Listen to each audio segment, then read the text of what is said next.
हमारी सोच, हमारी भावनाओं को रूपांतरण दे देते हैं और उसी भाव के तहत जब हम देखते हैं, जमीन आसमान का फर्क पड़ जाता है।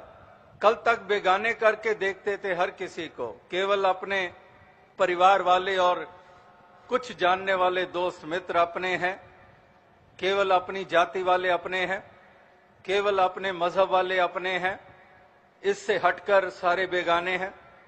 तो ये दृष्टि कल तक थी, लेकिन जब ये ज्ञान दृष्टि मिली और संतों ने हमारे भावों को वो रूप दे दिया, तो अब फिर ना को बैरी ना ही बेगाना सगल संग हमको बने आई।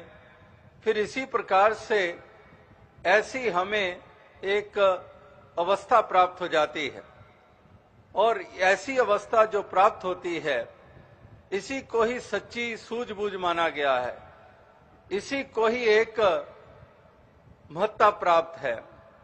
और ये संतों के संग के बगैर कहां प्राप्त हो। ये सुमत साधु ते पाई, किस तरह से ये साधु से ही सुमति मिली है।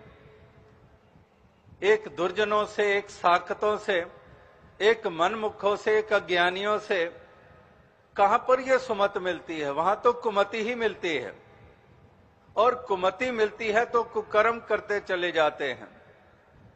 कुमति मिलती है हमें संसार से, अज्ञानियों से, उनसे मिलती है जो खुद डूबते हैं और हमें भी डुबो देते हैं।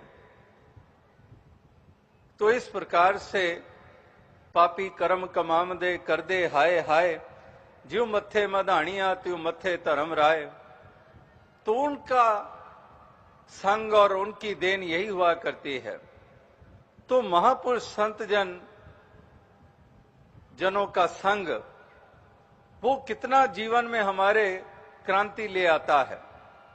इस प्रकार से क्रांति ले आता है कि जिनको हम बेगाना करके देखते थे, जिनको हम छोटा करके देखते थे, अब उसमें इतना बदलाव आ गया कि अब दूसरे हमें अपने से ज्यादा महत्वपूर्ण नजर आने लग पड़े हैं। एक ऐसी तस्वीरें हमें